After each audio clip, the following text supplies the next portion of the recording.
Good night to everyone. Good night.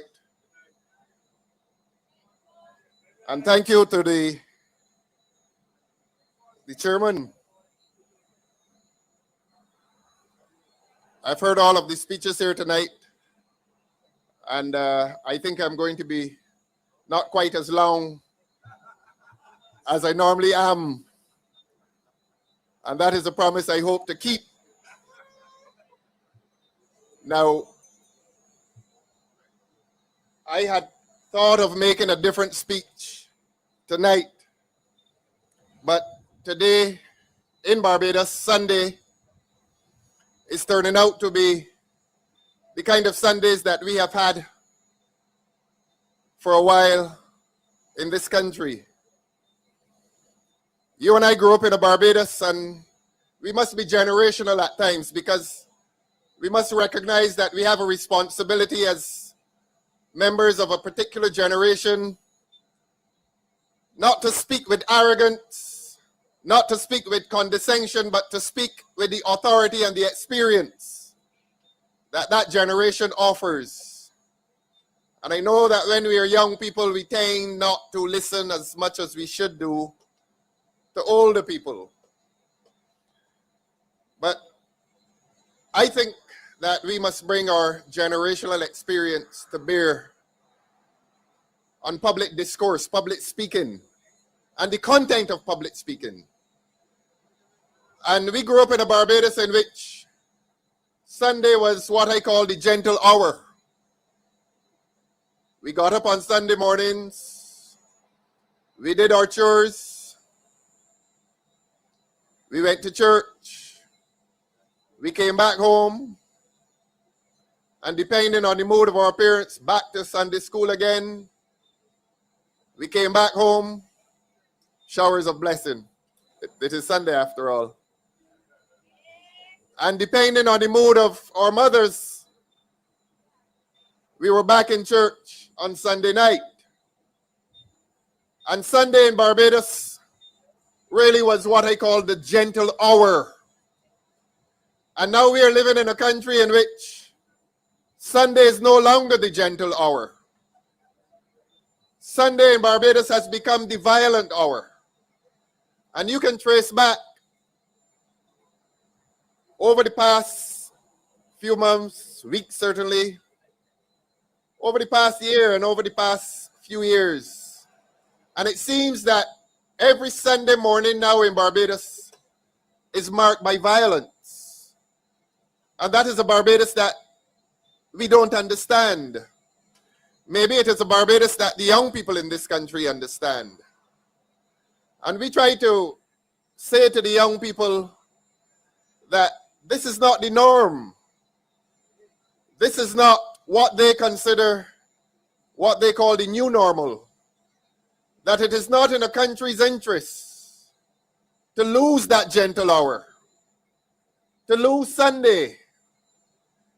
And this morning, again, I understand there was a robbery at a store somewhere in St. Philip, and that a security guard was injured.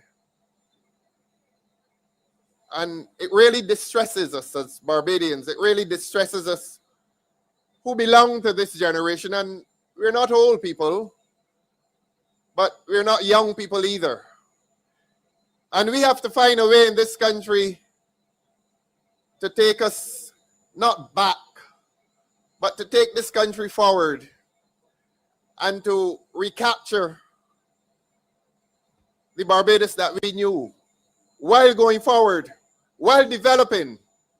We must find a way to recapture that Barbados that I suspect we're losing.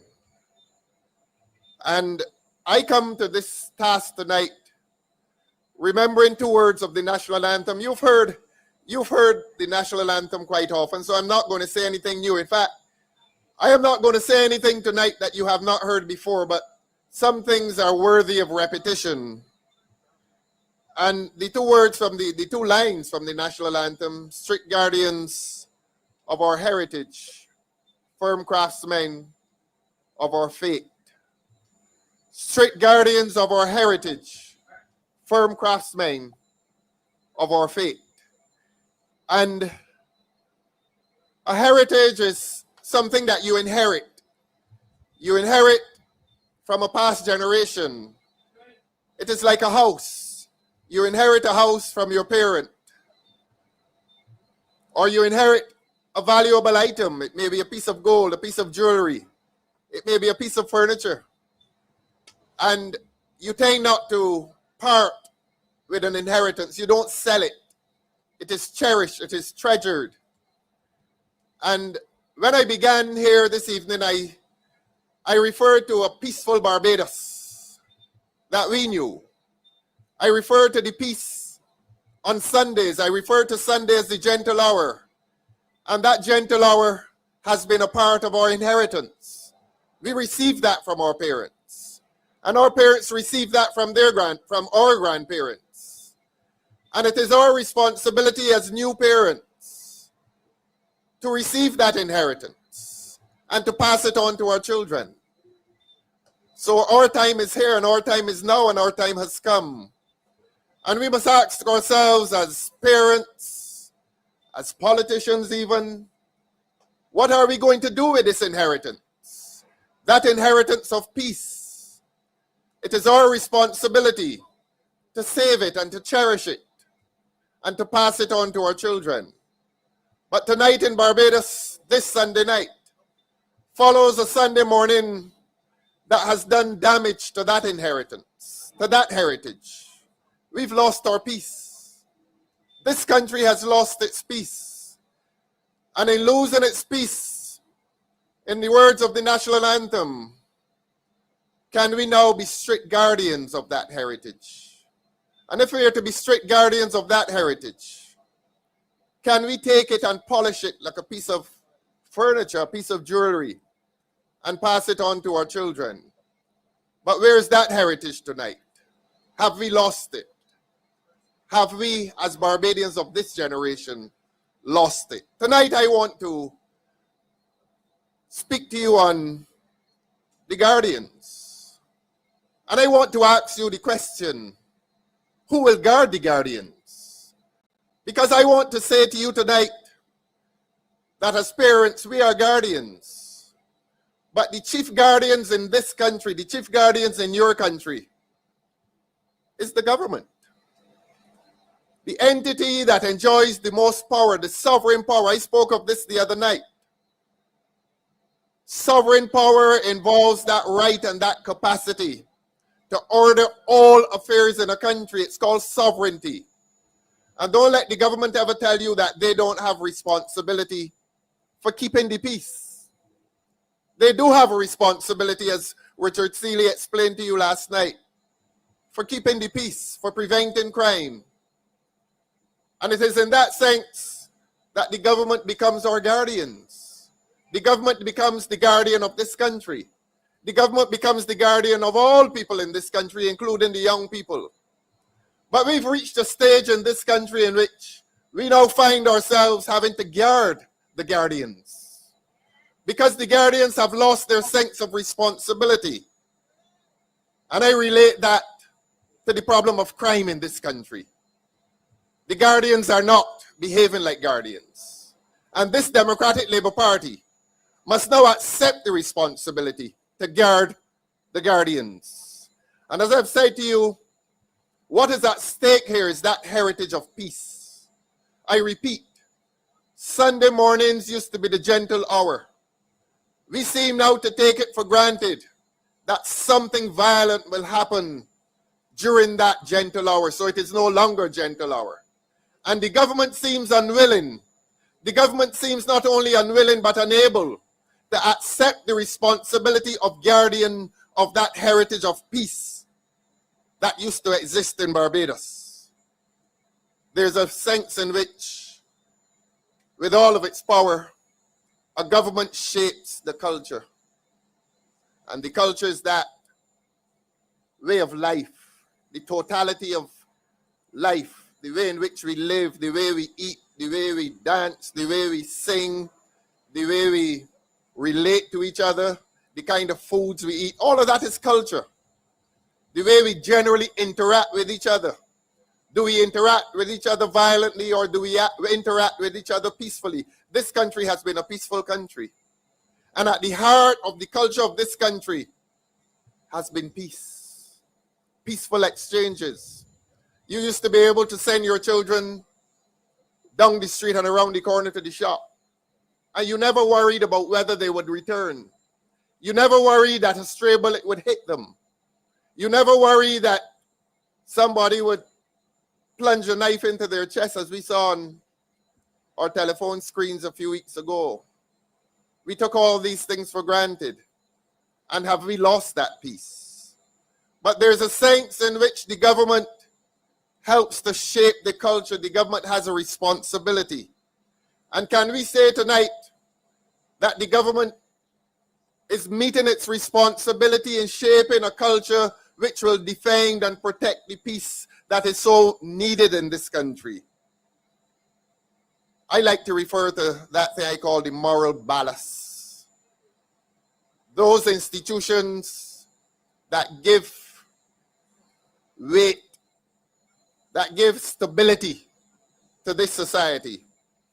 And we know that when we were growing up, those institutions that gave stability to this society was the home. And then the values taught in the home extended to the village.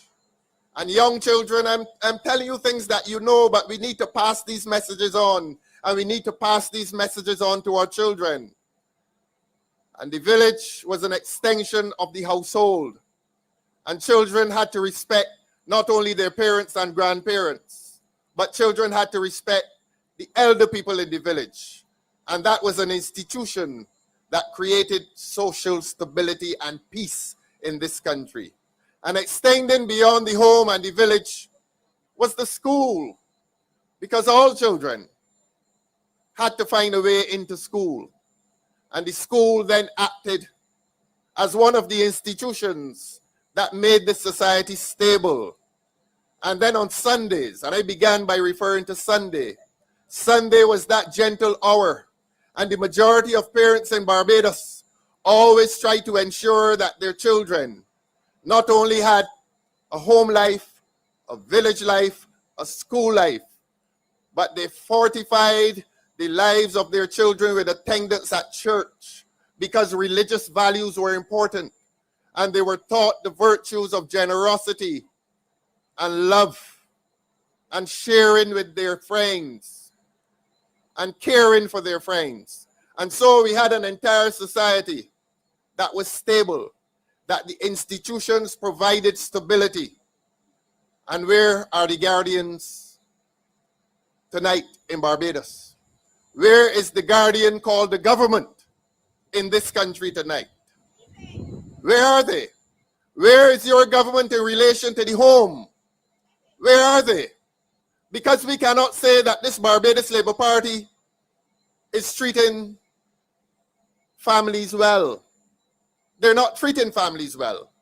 We are living in a country in which families are finding it extremely difficult to survive. And they're finding it, I beg your pardon, extremely difficult to survive because the government seems uninterested in fixing the cost of living. And while they're refusing to fix the cost of living, the high cost of living, they're living high. So that there's an indifference on the part of this government to the struggle of people. While we are spending through our noses, the government is spending our taxes in foreign capitals. Every week, a minister is out of this country. So family life is being hurt directly by the policies of this government. We are finding our villages destroyed by a government that refuses to fix the issue of crime. And I'm going to say here tonight, I'm going to speak about the government's relationship with the criminal element in this Barbados. I have said it before. It has been said before from this platform, and it is a message that we need to repeat, because the people in Barbados need to understand that government is a problem insofar as crime is concerned. Government remains a problem because it is refusing to confront the issue of crime in this country. The schools. We have a Ministry of Education that is destroying education in this country. Again, the government. So that the activities of the government not only disrupt the home, the village, but the schools. Somebody must take responsibility for the violent behavior among our children in the schools. What is this government going to say? Is this government going to come and tell you tonight that they have no responsibility for what is going on in the schools? The schools are run by the government. The government is directly participant in the running of the schools of this country. And the government seems to find itself unable or unwilling to deal with the problem of violence in the schools. Who is to fix it? It is not the responsibility of the teachers and the principals alone to deal with the issue of violence. Teachers go there to teach. Of course, teachers go there to impart values. But when children are bringing knives to school, when children are selling drugs in school, it means that some agency, and I say the government is breaching its responsibility to promote stability within the educational system so that every institution that formed the ballast, that every institution that promoted social stability, the government is in retreat. The government is withdrawing itself from participation in promoting the stability of these institutions. I say to you tonight that government is delinquent in terms of its responsibility to this country. But crime, let us deal with crime. And you heard your Prime Minister a few weeks ago try to locate crime among mothers. That's what the Prime Minister said, that she is blaming crime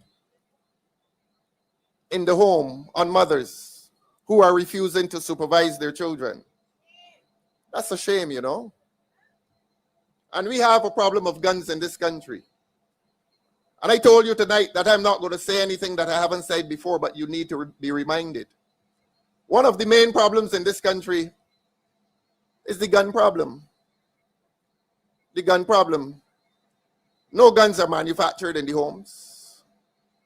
But it suits the Prime Minister to come and to say to you that the home is the locus of crime in this country, when everybody knows that the guns are manufactured outside and they're coming in, they don't pass through the home. They pass through certain places. And it is the responsibility of the government to stop the passage of guns into this country. But what the Prime Minister does, the Prime Minister engages in distraction and diversion. Silly words. Guns don't walk and guns don't talk.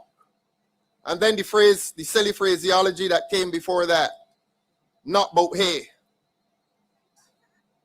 You know, all kinds of foolishness. Rather than engage the citizenry of this country in intelligent discussion to convince the citizens of this country that this government is making efforts to resolve crime, to resolve the proliferation of guns in this country, the Prime Minister engages in distraction, diversion.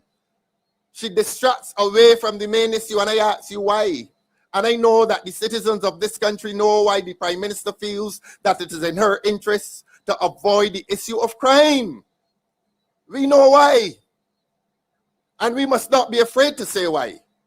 And it is the responsibility of this Democratic Labour Party to bring these issues to you and to say why. And to say to you that clearly there's a relationship between this government and the criminal elements. A year ago, it was probably defamatory to say that, because they would say to us that we can't prove it. Well, the government has assisted us in proving it by having an open and direct relationship with criminal elements under something called a peace program. And you would have picked up your Sunday Sun today and read that a minister in this country says that he is going to deal with the peace program differently, and that it is to be headed by a certain gentleman whose name I'm not going to call.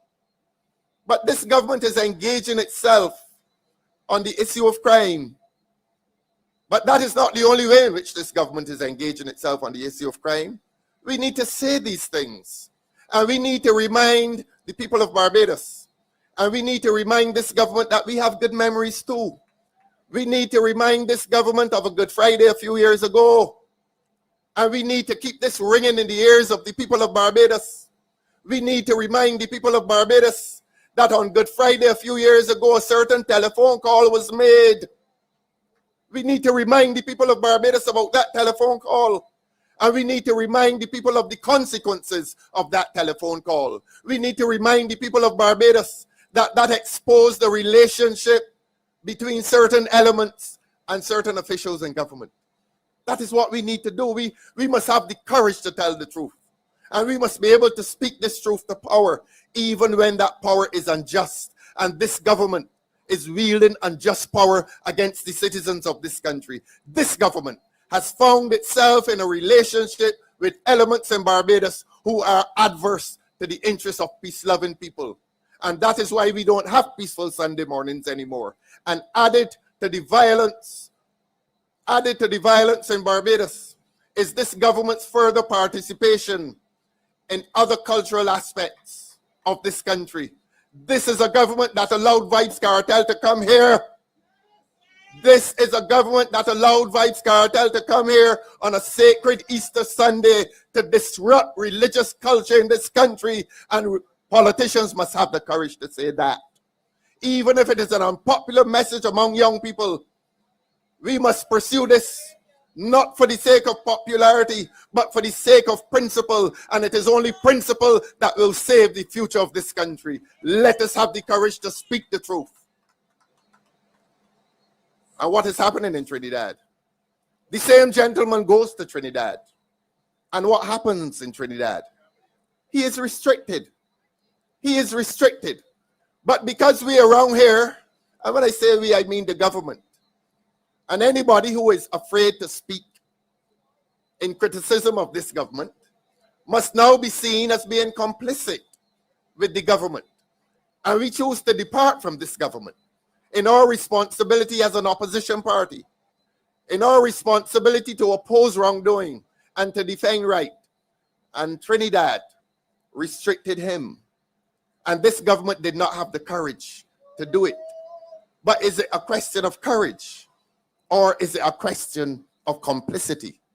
And complicity is when you join with somebody willingly and give condonation and support to what they're doing. Vibes Cartel had, presumably, the support of the government when he came here on a Easter. We must consider that he had the support of the government. And so we have, this government has created an entire culture of entertainment. An entire culture of entertainment that is undermining our social values, that is undermining our norms, that is undermining the peace in this country. And there's nothing wrong with entertainment, because we grew up in a time, we used to go across, crop over used to be a marvelous time in this country. The 70s and the 80s, when Calypso was the voice of protest. Calypso was the season when the citizens spoke. Calypso was the season when the citizens spoke to the government in protest. Whichever government it was, B or D, the Calypsonians used to speak to the government and speak the truth. The Calypsonians acted as the opposition in this country, and they used to change governments. When governments became unjust, Calypsonians used to change governments, because Calypso was the location of truth, and Calypso was the location of protest. This government has destroyed Calypso in this country. This government has taken protest, the element of protest, out of Calypso. And what has Calypso become? What has Calypso become? When you have a government that offers money to Calypsonians in exchange for the Calypsonians having to go to the National Cultural Foundation and submit their lyrics for scrutiny. That is what is happening in Barbados. Calypsonians must now write their songs and submit them to the National Cultural Foundation so that the National Cultural Foundation can scrutinize those lyrics in exchange for money. And that is a kind of censorship that one associates with Nazi Germany. That is a kind of censorship that one associates with a fascist government. And that is another demonstration of the way in which the government is destroying the culture of this country for its own preservation, for its own oppressive survival. This is not a good government. You don't have a good government in this country tonight.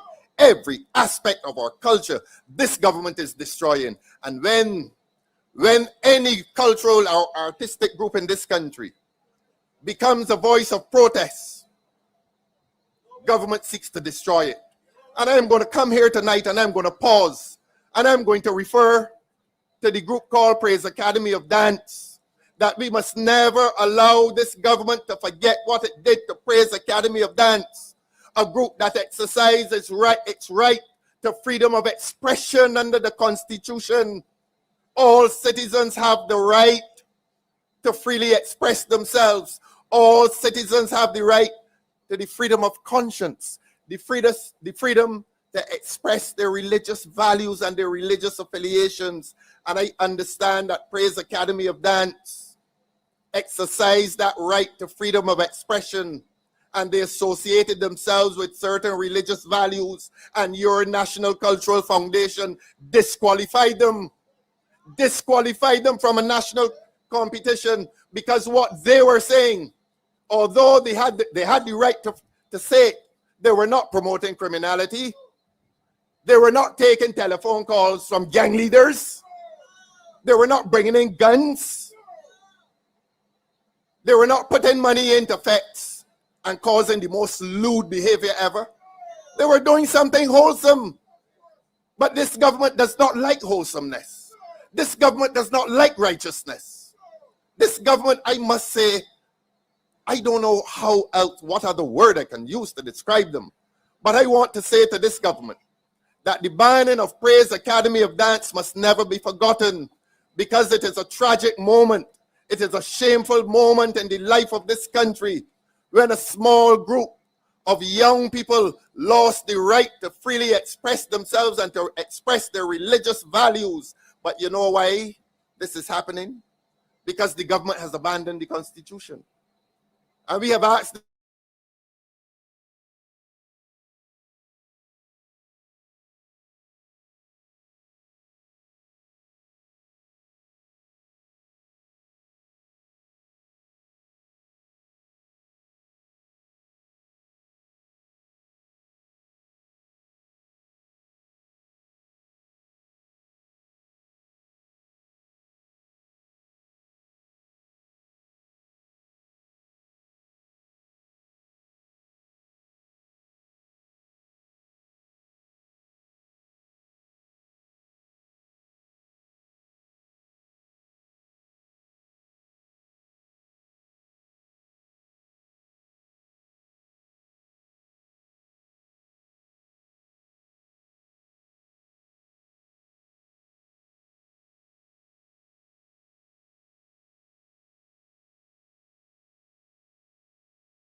praying. Well, let us not judge. But a few hours later, she was up at Ilaro Court doing the same thing that the children were doing. And that is what I mean when I say that a government helps to shape a culture. And this government is shaping a culture of lewdness, of human degradation, vulgarity, yes, Derek, of vulgarity. That is what this government is doing. And this government that ought to be supporting wholesome artistic groups, this government that ought to be helping the churches in this country financially, this government is helping persons, promoters, and criminals financially. And then can we be surprised that our society is losing its way? Can we be surprised that our society is losing its ballast? Can we be surprised that our society is losing its stability? That is why this country is the way it is tonight. And we blame the government for much of what is going on in this country. We must never get used to a violent Barbados. We did not grow up in a violent Barbados. And if it falls to the Democratic Labour Party to ensure that this country is returned to peace, then so be it. It will not be easy. It will not be easy, but we have to try to do it. And so, how are we going to achieve this? We have sent a candidate up here whose message is clear and distinct from that of the other. The other comes, and the other party, they come and they talk about money and power and size and wealth and intimidation and violence, and they can take over this place. And if you cannot be a part of that culture of dominance and power and suppression and oppression, if you cannot be a part of that culture, they say to you, go home. Go home. They're plastering the country red. That's what they say. They're painting the country red. And they've done it quite literally. They've gone into all the parks and painted the benches red. Take them very seriously, because they seriously mean to destroy this country. And if they must destroy this country for the sake of their dominance, they will do it. And they are doing it, because this government does not have the moral authority to run a good and stable society. A good and stable society will make this government irrelevant. And this government will remain relevant only when it has an unstable society, only when it has a violent society. And that is why this government will support criminality in this country. This government under Mia Motley cannot live peacefully. This government needs to dominate the lives of people. And so you would figure that they would make laws, as the Constitution says, for the peace, order, and good government of this country. And the Barbados Labour Party has not been making laws for the peace, order, and good government of this country. And I've said it before on Sire Hill. I came here tonight to say it to you, that the government passed a bail act. And when it was supposed to be a bail act that was supposed to stop men from killing and going in prison and coming out and killing again, they did not do it. They did not do it. And you must ask why this government appears to be soft on crime. But I want to tell you something else. We have some people around here who call themselves analysts. They call themselves analysts. I beg your pardon.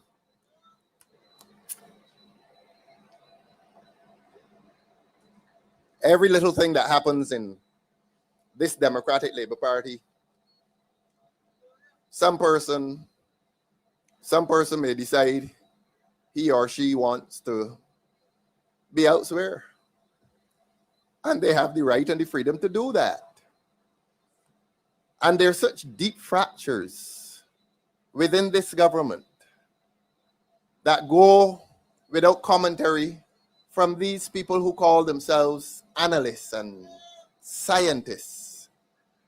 And there's something that happened in Barbados a few weeks ago. I am talking about this government's unwillingness, and perhaps this government's inability to join all the members of parliament together on the government side and to pass laws.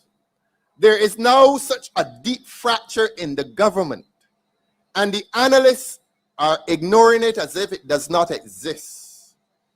And I'm going to call the names, and I'm going to explain to you the legal and political and constitutional significance of what Nero said a few days ago. That Nero leaves a court having been acquitted of a rape charge. And he comes onto the court steps and he calls the name of a colleague. And he said he was disappointed that his colleague, not a cricket colleague or a dominoes colleague, a parliamentary colleague. And he calls his name and he says he lied on oath in court. That is what he said. And then he went on to say that he was set up.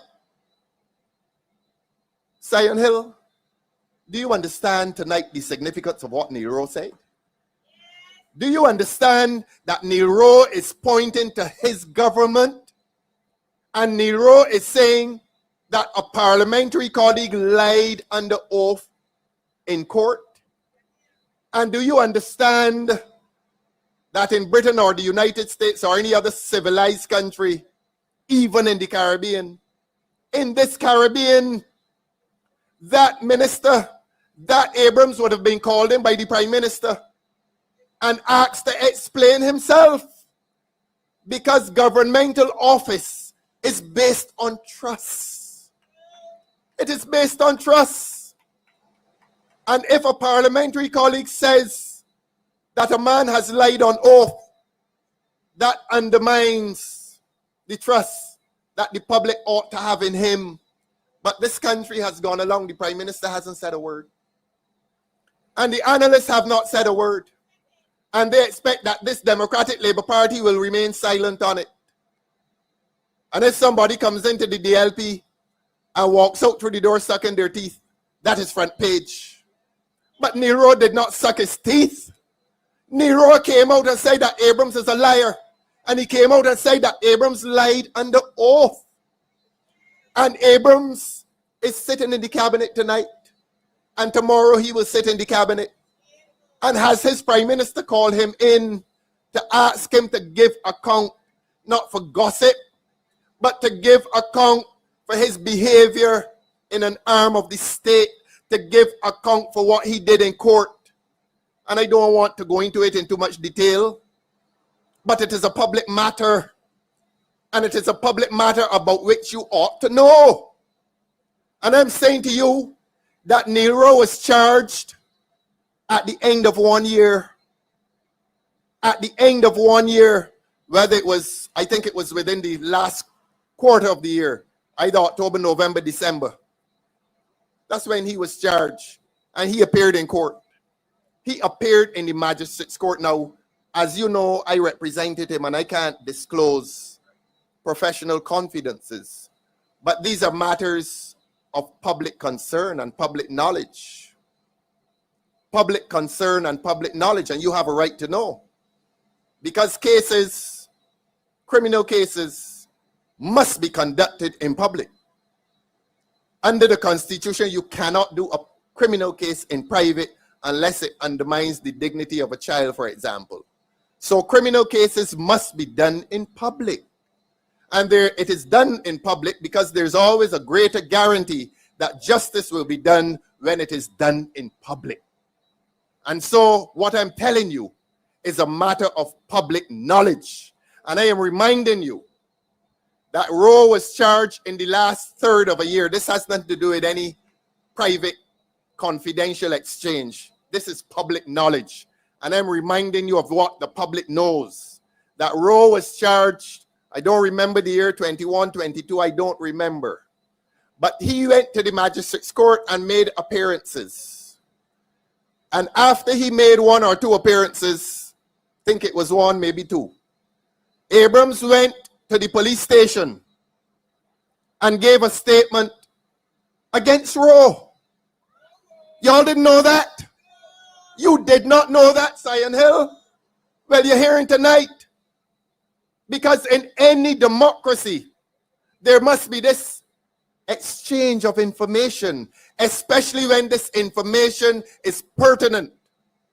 Especially when this information is pertinent to people who serve in public office. You must be able to trust your public officials. You must be able to trust people who sit in responsible and high office. And I'm saying to you that Abrams went to a police station and gave a statement after Rowe was charged and after Rowe appeared in court. You may ask why. But in that statement, he spoke against Rowe. And then when the case came to the High Court, he went and gave evidence against Rowe based on that statement. And when Rowe was acquitted, Rowe said that Abrams lied on him. But what I want you to understand is that after the lady had given her statement and the witnesses had given their statements, Abrams went and gave his statement after the case has started. Most unusual. Most unusual. Because most prosecutors will not prosecute until they have all of their evidence together. And when they have collected all of their evidence, they then charge the person. But he was charged.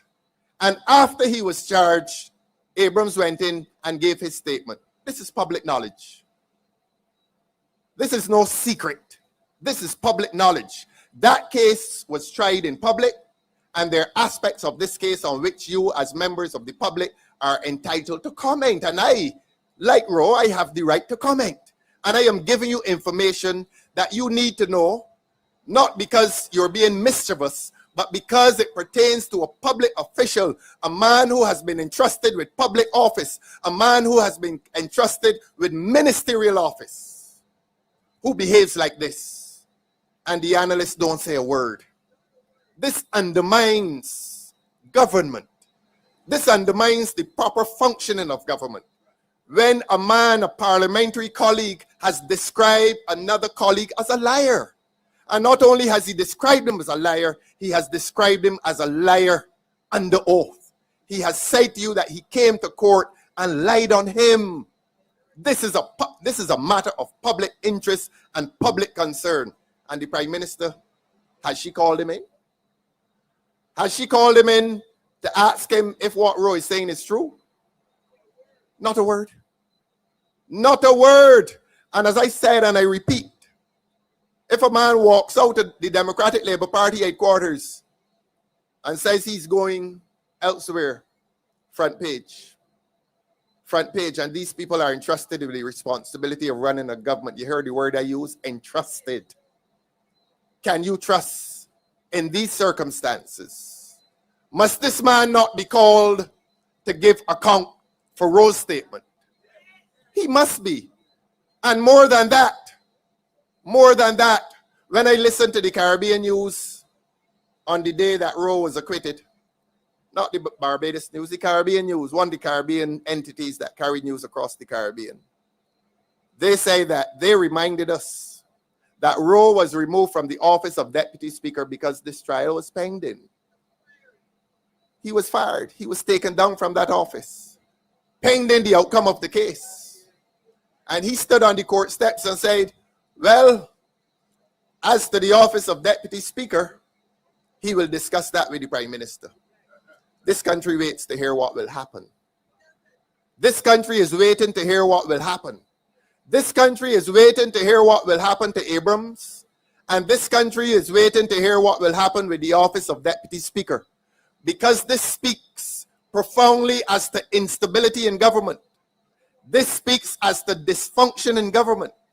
This speaks as to a breach of the responsibility that these persons hold to ensure that the public will trust them. How can you trust these people when two parliamentarians sitting within a few feet of each other must now be living as enemies, and they say that this is good and stable government? They say that they don't wash the dirty linen in public. That's what they tell you. And that is why certain people in this country will want to prevent us from discussing this because they're trying to make you forget it. And public, Sion Hill, I don't want you to forget it. I don't want you to forget that a man who has sat in Parliament has said that he was set up on a rape charge. You know what he is saying? You know what he is saying? He is saying that evidence was fabricated against him. That is what he is saying. And I am not saying who he's saying fabricated it. I am not saying who he said set him up. But I will tell you this. I will tell you this. You heard me say last night that I have stopped going to the lunchroom in Parliament.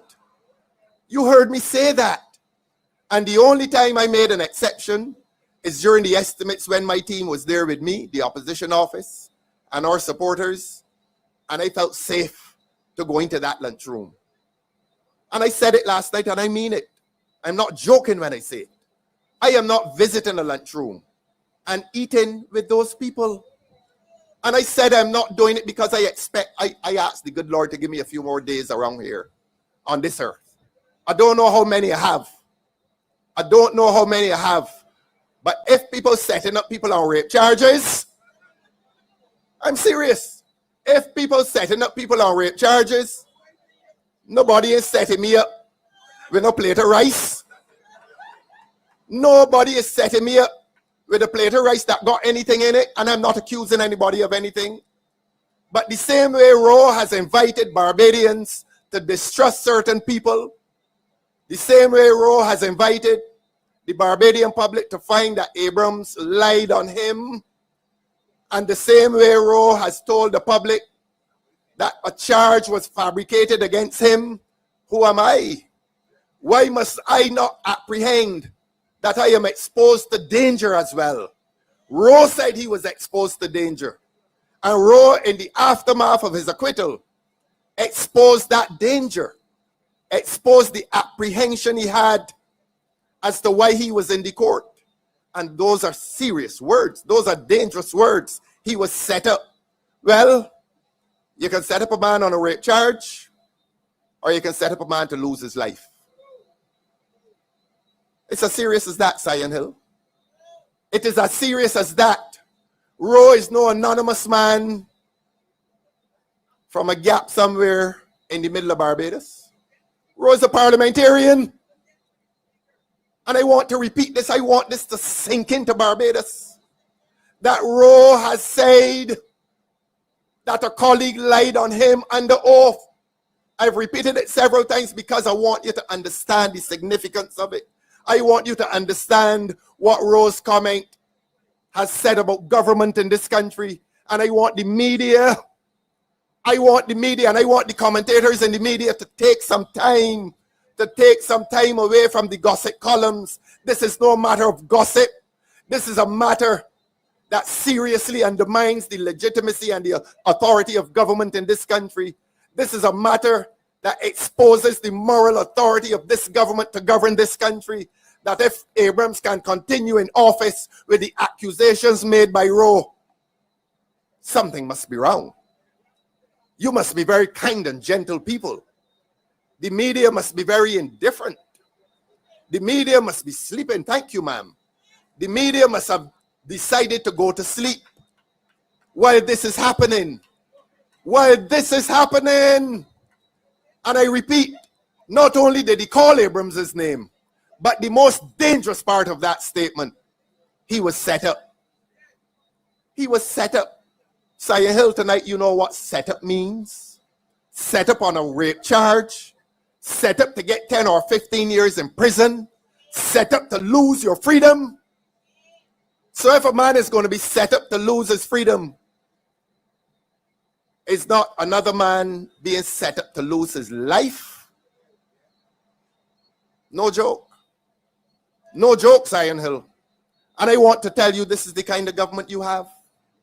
This is the kind of government you have. You see, ROWE clearly. I suspect that ROWE clearly did not understand the significance of what he was saying. But here was a man rejoicing with an acquittal. Here was a man rejoicing in his newfound freedom. Because there's a sense in which a man is in prison when he's charged, even if he's not in prison. The circumstances, psychologically, he's in prison. And here's a man having found new freedom. And he unburdened himself. And he did not do it hypocritically. He spoke his mind. And I'm going to repeat. He called the name and said he lied. And after calling the name, he said, I was set up. Ladies and gentlemen, Sion Hill, St. James North, I repeat, to whom was ROWE referring? To whom was ROWE referring? Who is it in Barbados? I am not going to isolate it. Who is it in Barbados that is capable of setting up people on criminal charges to lose their freedom? Who is it in Barbados that is setting up people to be put in prison? Who is it that is setting up people to have the stain of a criminal record? You know how serious that is? Set up. And we going along through this campaign as if life is fine and dandy. And when I began this speech, I talked about the gentle hour that we have lost. I talked about the violent Sunday mornings. I talked about a Barbados that does not resemble the Barbados of 10, 15, 20, 30 years ago. That is what I spoke about. And if you are in any doubt, that there are nefarious characters in this country promoting instability within the social and political life of this country, if you are in any doubt, the statement that ROWE made must have erased that doubt. I don't think he was mad. I don't think he pleaded insanity before the court. But I want to remind you, and I'm going to say it over and over, who set ROWE up. Sion Hill, when you go into the booth next week, ask yourselves that question. Crime is a major problem in this country.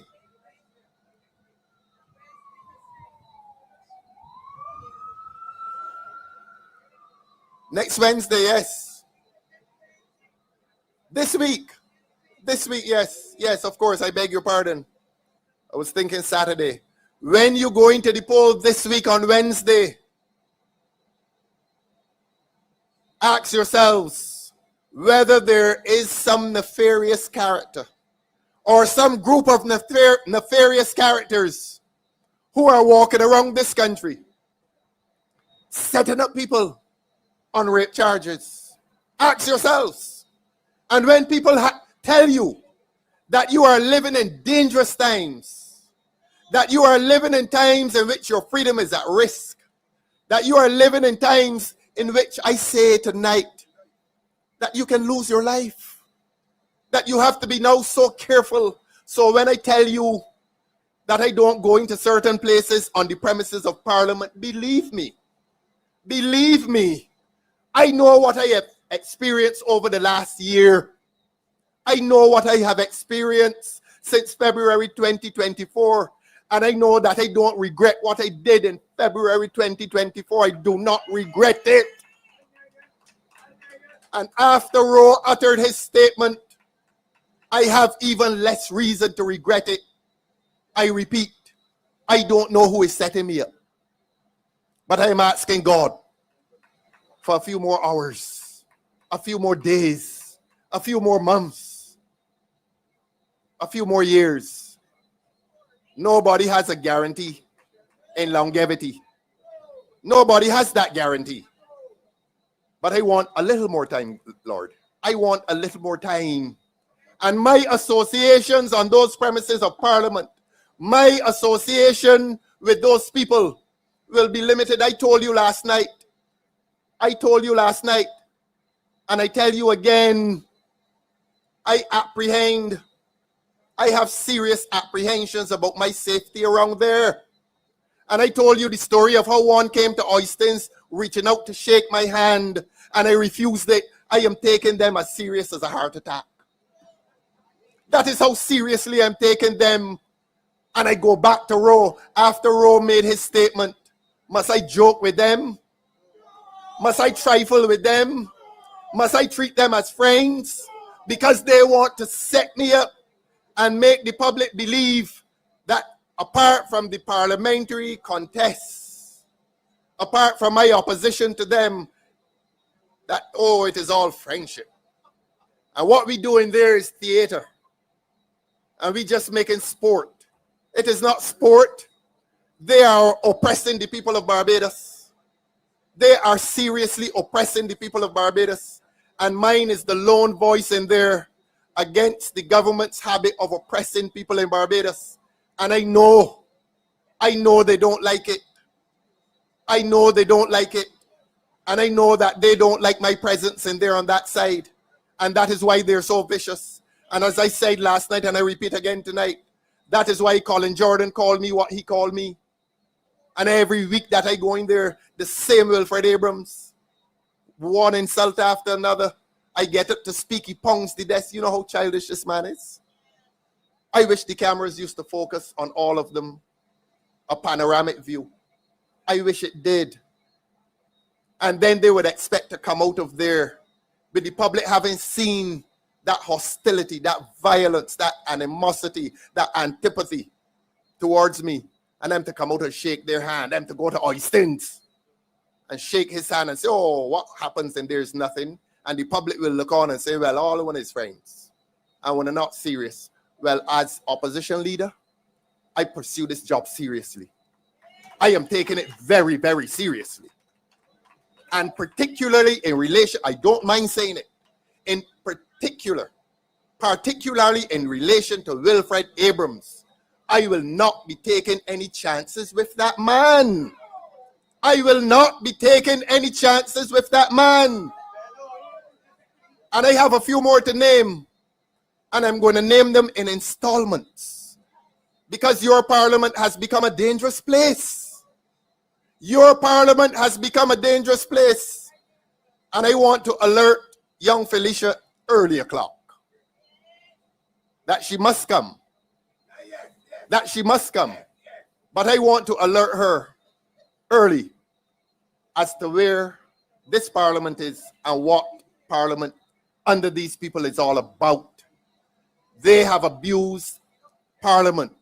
They have dragged parliament down to the level that has never been seen before. They have done that. So they're a set-up parliament. They're a lying parliament. Whatever they are, if they set up people, if they come down to Trent's and set us up, bring CBC to take pictures of us, shaking hands with them. I'm sorry I wasn't there. Shaking hands with them to convey to the public that this is all a game. This is all a ritual. I say to Sir Hill tonight, the Barbados Labour Party is seriously set against the best interests of the people of this country. And that is why crime will get no better. That is why crime will get no better under this Barbados Labour Party. This Labour Party, this Barbados Labour Party has lost the moral right. It has lost the willingness. It has lost the fortitude that it may well have had to resolve the issue of crime in this country. And that is why your Prime Minister has not made an intelligent statement in relation to crime. And that is why you will hear one-liners about not about hey, and guns don't walk and guns don't talk. And you ask her what that means, and it means nothing. What it means is that this government will not bring solutions to the problem of crime in this country. What it means is that this government is failing and refusing and neglecting to bring serious solution to the problem of crime in this country. And I'm not going to say what I could say. I will ask you the question. Why? Why? Why? Why is this government failing, refusing, and neglecting to bring solutions, to bring legislation to Parliament? Why? Why is this government refusing to implement social policy that will seriously confront the issue of crime? Why does this government believe that a football competition paying the young footballers $75 per match will solve the problem of crime in this country? Why does the government believe that? And as I said last night, This government is refusing to properly spend the taxpayers' money to promote social programs that are likely to confront the issue of crime. But this government takes up $2 million and gives to a tax consultant. This government takes up $2 million and gives to a government official to sponsor a program for at-risk children, and not one result is achieved. They've taken the peace program to Kirk Humphrey's ministry. Put your bets on it. Put your bets on it. Nothing will result from the nonsense that this government will do. This government is severely fractured. We've lost our trust in this government. This government has lost the right to be called the guardian of our heritage. The Democratic Labour Party must become the guardian, the new guardian. The new guardian. And I say that I'm asking the people in Sion Hill to elect Felicia Dujon to become, in the first instance, a guardian guarding this immoral government. And that will not be the ultimate objective. We want first to be an even stronger opposition. And we don't plan to spend eternity in opposition. Because if and when the people of Sion Hill do what we expect that they would do in the face of this poor government, we expect to be a stronger opposition, and then we further expect to be a stronger government. And that is the objective. That is the objective tonight, Sion Hill. So I want you to embrace this outstanding young lady. I understand that many of you have embraced her. I will say something in closing, and it is this, that I knew ROWE personally, and I understand that Sion Hill had some affection for him. That's the truth. I understand that Sion Hill had much affection for ROWE. Where's ROWE tonight? Where's ROWE tonight? ROWE has become a victim of the Barbados Labour Party. The Barbados Labour Party never treated ROWE with any respect, and I know what I'm talking about. Never treated ROWE with any respect. And they walk around blaming ROWE for the problems that ROWE may have. But even when ROWE was in better health, they did not treat him with any respect. And they embraced this young man. And I got a call from a resident of this St. James North earlier today. And they're telephoning the people in St. James North and telling them, asking them if they're going to vote for the young man that's coming here. And the person said, no, is he going to be like Hinkson? They called a resident and asked him to vote for the gentleman. I don't call his name. And the man said no. And the man asked them, but is he going to be anything like Hinkson? You know what they say? They say, no, he's going to be nothing like Hinkson. So even they are willing to dismiss Hinkson. After 11, 12 years, they are dismissing Hinkson. And they're asking you to embrace this man who is coming. Where is Hinkson tonight? Begging to be made a diplomat. Walked across this constituency, well, not walked across, walked around it. For 12 years. Did nothing. Did absolutely nothing. Did as little as he was able to do. And he is now begging me immediately to make him an ambassador. 12 years. 12 years of loitering on Parliament with a big fat salary as a minister at some point in time. Did nothing. And he is now begging to be made an ambassador. So that the people of Sion Hill have served as a stepping stone for Hinkson. That is what Sion Hill has done for Hinkson. Hinkson has walked across your back. Hinkson walked into Parliament on your backs. Hinkson has left Parliament. And on your back, he now wants to be catapulted into diplomatic office. And this young man that is coming to replace him is much the same. It is an ego trip. Is Sion Hill a landscape for ego trips? I say no. Reject him. Reject him as much as you must and should have and ought to have rejected Hinkson. But I pause and say, ROWE, wherever you are tonight, I wish you well. And I wish that the Barbados Labour Party had treated you better. But I know Felicia Dujon will treat this constituency well. And Felicia Dujon will treat this constituency a lot better than this Barbados Labour Party treated ROWE Leesman. ROWE Leesman, rest well, my brother. Rest well. Rest well. And I don't want to keep you here for the rest of the night. Please come out on Wednesday. Please come out early. This election is too important an election to miss. This is an election in which you cannot afford not to vote. As Dr. Wickham told you, not to vote is a vote for them. If you have oppressive government, you must vote against them. You cannot stay at home when you have oppressive government, because the Red Army will come out, and the army that is interested in peace and justice and truth and honesty in public life will suffer. Please come out on Wednesday, but please get home safely tonight. God bless you and have a good night.